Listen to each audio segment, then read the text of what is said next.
Have you ever encountered a problem so complex, a thought so deep, that it seems to weigh on your mind? Is there a word that describes that feeling of mental heaviness?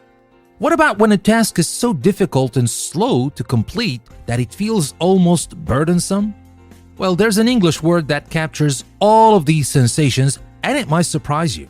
Welcome to Word of the Day, where we explore the fascinating nooks and crannies of the English language. And today, we'll unravel the secrets behind the word ponderous. Ponderous. It has a certain ring to it, doesn't it? A slow, resonant quality. When you hear ponderous, your brain conjures up images of weighty matters, or perhaps something physically large and cumbersome, like a ponderous old book filled with centuries of knowledge. And here's the surprising thing. Those images are spot on. This word has multiple meanings, all linked to that idea of weight and slowness. Let's dissect the meanings of ponderous. It is related to being heavy and slow-moving. A ponderous elephant plods slowly across the savannah. A ponderous ship cuts through the ocean waves. Think of physical objects that require significant effort to move. But ponderous is not only about heavy and slow-moving. It can be related also to being mentally laborious. When you wrestle with a complex philosophical theory or mind-boggling scientific equation, that mental struggle can be described as ponderous.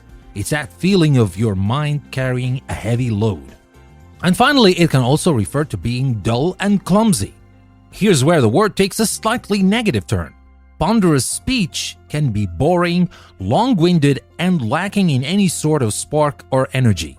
Similarly, a ponderous piece of writing might be overly formal and difficult to read.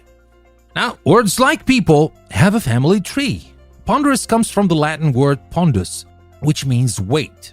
You might even recognize related words like pound, a unit of weight, and ponder, to think deeply. Now, to make sure we really understand this word, let's see how it is used in real life.